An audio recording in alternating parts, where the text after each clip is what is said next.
Okay, let's talk about some buy-in points for some stock. Microsoft. If Microsoft drops to $498.88, that is an entry point. Stock Club, don't worry about giving away our prices. $498.88 is an area I'm looking to get in. A lot of you were asking me about a fourth quarter plan, so I do want to give away some prices tonight. Microsoft $498.88. Oracle. Troy, you got pushback? No. I'm with you. I was just gonna say the next one because I know these are like the common ones that get asked. Yeah. Oh, for sure. Microsoft. Wait. You said Oracle? Yeah, Oracle now. Oracle. 218.92. I know, given all the news the last couple of weeks, Oracle's been on a tear. Larry Ellison, great CEO. Oracle, solid company. There will be a reversion to the mean or contraction on price. I want to get in at 218.92. 218. Mm-hmm. Okay. It's going to go back up to the upside, but reversion to the mean. Yeah. Precipitous decline. I mean, short contraction. Keep going. And it's going to bounce. It's going to be like a V-shaped bounce for them. Yeah. I think that cloud percentage that used to clock at 3%, we're going to obviously see an uptick. Absolutely. A lot is contingent on OpenAI. Absolutely. A lot. NVIDIA and OpenAI. They're the two kings. Oh my gosh. Mm-hmm. Microsoft obviously by its affiliation, but a lot of America's future is contingent on these. On these two. Mm-hmm. Yeah. And even I know that's a deep price cut, but the depth of drawdown is reflective in acceleration of return. So if something will draw down 17, 20%, you can expect a 3x multiple over a 2-year period. Usually when a stock only drops 2% for a year, the upside is like 10 to 12%. So it's not an indictment on the company, just the volatility in the space that they're in. But there will be a high return if they do get to that price, just to be fair. Another popular ticker, Palantir. You know what? I've watched some of Alex's interviews. Even though I don't like what the company does, I'm slowly becoming a fan of him as a executive. With that being said, 147.88 is where I would like to enter into Palantir when they have a pullback. I know some people are like on their charts right now and they're thinking like, wait, it's at 178. How's it going to go back there? A part of this is that, and we stress this a lot, especially for people that are buying shares, that we don't want to be at the 52-week high. No, you don't want to be. Like some of these are like really close to the 52, if not at the 52-week high. Yeah. Right. Yeah, like the all-time high was 190. They're 178.86. You don't want to be buying there. Yeah. And so we always like having that plan. What is your plan? If it's equity, if it's futures, if it's options, like what's your plan? Is it a 10% pullback, 15, 20% pullback? Where's your entry point if you're going to invest? And so like, I know it sounds like 141, we're so far from that. Well, there's obviously Ian has a specific plan. And that works. You make more money listening to me than that works. It doesn't work. A specific plan that works. If I made you money, please put yes in chat. Everybody said, NVIDIA, I don't know. April hit, and here we go. This is a fact. What about Google? Google, and they've been doing a fantastic job for sure over the last 3 or 4 months. I like Google at 236 flat. I wouldn't wait for as deep as a pull down on Google. I know they had that gap from 212 up to 226, but I like them at 236 flat. All right, one of my favorites, and shout out to everybody in the chat that has made options calls with us on Broadcom. AVGO, what are we looking at? $14. Just joking. This is Mike. I know somebody for real. This is Mike. Let me see. AVGO. I like at 293 flat. Not a hell of a pullback. I think maybe November-ish, December, but 293 flat is where I would like to enter on AVGO. I'm not mad at AVGO right now. Obviously, we were in this, and when it was 150, 170, we had some more, and it's in a downtrend now.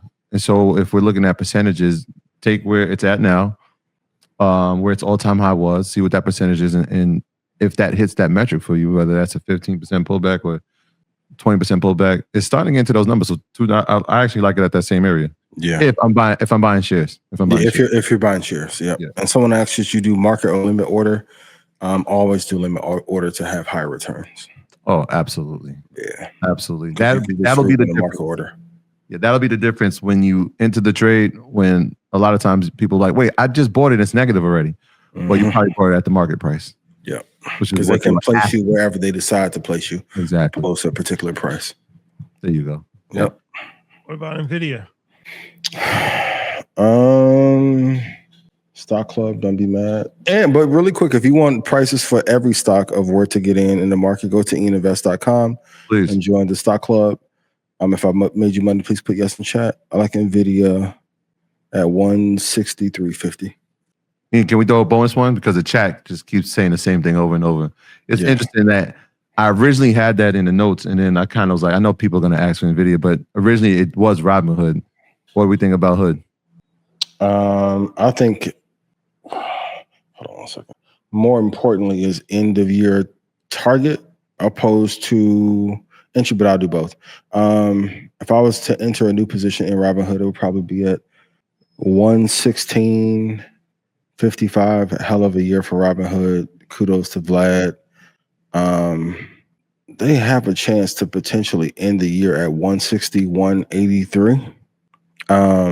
But just an amazing job by the team. Like, even being on Twitter, not in a MAGA side, Shotty, but watching Vlad tweet, like, we all see entrepreneurs when they have that light and that love back for the business. Not saying to the left, but it's an increased level of like excitement I'm seeing from him and the way that they're creating and pushing out new products. They've done an amazing job. But 161 is the end of year target I think they can get to. Like Hood, like Robinhood. What about Lululemon? That's one that people put in the chat. To quote Warren Buffett and Charlie Munger, God rest his soul, Lululemon is fucked for a while. But if I was to enter a new position, 140.03 is where I would enter my first position. Worst case scenario, like load the boat, would be 113.39. Also, too, going back to the health thing, and we'll talk about this on Blackout, the clothes that are made by certain brands, if the source material can give you health ailments, is that something you want to invest in? And is it the best use of your investment capital? It was great.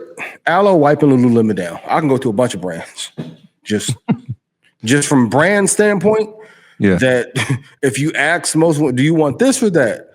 Lululemon not in that category anymore. And once all that data came out about the synthetic fibers and all that, and because most of these are built off oil derivatives, going back to the Rockefeller breaking up of companies, and no, them and Nike are kind of in the same bucket as uninvestable assets and sectors right now. So D Sim Jr. on the super chat, he said, if you're doing dollar cost averaging, should I care about the price point or just buy according to my plan? Price is everything. If price is not in your plan, you don't not in particular, but talking to the audience, if you don't have a particular price on when to buy an asset, you don't have a plan, especially if it's in a failing asset like Lululemon or Nike. But you can put money into the market every single month on this. That's what a 401k is. Not based off of market prices at all. Based I agree. The law of average of the mean, which historically has done better than the S&P 500 actually. But if we go ahead, my bad. If you're just investing one time. So I don't want to discourage people. Okay. Well, this will be part why I get canceled. We keep it real. You're right. Investing into a 401k is better than doing nothing. Just on this show alone, any one 401k allocator, I've outperformed that and the S&P by a mile. And I don't want us to be held to norms that they gate kept from us. Every investor we know invests based on price. The price of what you pay for an asset. Like even a 6 or 7% difference in price, depending on the number of shares, may be the difference between tens of thousands or hundreds of thousands in your account. So I would rather he, of course, invest every month. And if that's his plan on the second Tuesday of every month or second Wednesday of every month, which is better than buying on Monday and Friday, or buying at the end of market session every Friday, do that. Yes. But if I'm talking to him as if he's my son, we have to wait on a particular price. Yeah. Rashad, when you bought the house and you didn't say, yo, just take whatever you want to out of my account and just wire it to yourself, and then I bought the house. Okay, I know you do every note. ChatGPT, Perplexity, wrote it down. This is the price I want to pay. Limit order. Is there a retail stock that's not named Walmart, Costco, Amazon that's worth investing? I'm asking because I'm asking myself that. I don't. It's tough. All those in stock? Probably no. Nike, no. Starbucks is a definite no. Target, definite no. Lululemon, taking dead on arrival. We're just gonna talk like it's us. No, those are uninvested. Those are toxic assets. Foot Locker, Macy's, dead on arrival. Macy's, On Cloud, zombie. It's bad.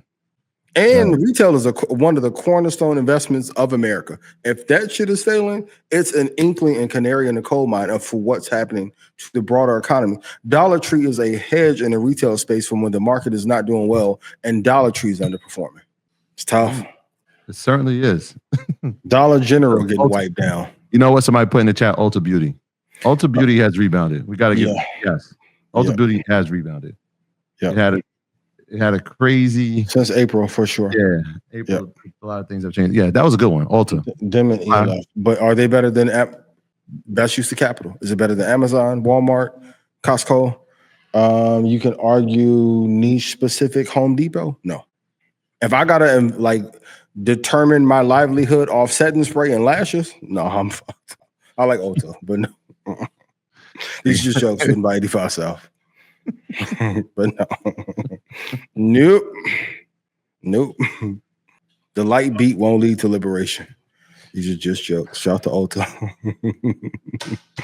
As alternatives to a money market or high interest savings account, there's QQI and SPYI serve as better alternatives. Yeah, if we're just talking alternatives to a savings account, any equity almost, it will be better performing. I don't know if I'll invest in QQI, even though I invest in Invesco. I like Vanguard. An index fund or ETF is a better allocation of capital than putting it in the savings account where you could probably get 1/4% return on a higher end account. So QQI, yes, it is a good option. It wouldn't be a primary investment, but if you're just starting, opposed to putting into a savings account, for sure. Yeah, those are always interesting. The ones that have the additional letter. I did a case study a few months back on a semiconductor, XOXL. Mm-hmm. It's like a semiconductor ETF with 3 times leverage. And I've been watching it now for like 6 months, and it's interesting, right? Because if it moves 3x, if the ETF grows, and if it pulls back 3x, so it feels like not that a gamble, but it's a calculated risk. It is definitely higher volatility. It is. It's very volatile, but I think I might have uncovered something. I'm going to wait a full year to unpack what I've researched, but so far so good. Yeah, TCL and Stock Club and TQQ are 2 that I recommended. Exactly. But the drawdown are tough. Like, you can make a lot of money in an up market. When it begins to be a down market, like how we had in 2022, you have to have tighter stop risk. Like, so if you draw down 15%, you got to get out. Here's the interesting part, right? So like a TQQQ or XOXL, in the event, and September has been an anomaly. The market has defied all statistical research of how September usually performs. Yeah. Let's just put that out there. October, will that happen again? I don't know. It may not. But in times of pullbacks or corrections, should we focus on maybe a leverage play for that rebound on the way up? Could be volatile, but also could be very rewarding. Publicly, no. Maybe in private conversation, yes, because there's going to be a consortium of people who don't listen when to get out, and because it's triple lever or quadruple levered, they're going to get slaughtered. Right. Yeah. Privately, yes. Strictly for livemen. This is not it's not a freshman conversation. Somebody like they're writing notes right now. They understand exactly what we're saying. Yeah. So like once you have your core 4, if you go into like the dark horses or what I call all stars that are on the bench, then you can layer them there after you have your primary 4. They can't be a primary investment because you No. I'm glad you made that justification and clarification. Yes, no, that's outside of the legs of that table. That's outside of the equities. This was like I wanted to just do some research and say like, oh wait, there's something here. Yeah, thank you for that. We just seen Kevin Gates go through a volatile situation. That's what your portfolio look like. Yes, Lord, XOXL and TECL, those are volatile sides. Put it in chat. We do not invest in volatile side pieces. Shout out to Michael Porter Jr. too. We gonna talk. Brooklyn Nets own. He may have CTE too, but that boy is a philosopher when it comes to that investment of relationship rent capital. KKR. 50-50 on the wake up. The dividend play. 50-50. 50-50 on the wake up. 50-50. And y'all got to stop telling the vibe that they're not a vibe, because then to make the investment conversations a lot harder. Am I your baby? You are the VB. VB. The VST, yes. Easy wallet, yes, VST. That's in the portfolio. We've spoken about this plenty of times. Yes. And in fact, I'm covering that again because there's some things that I'm seeing in the market that are trending.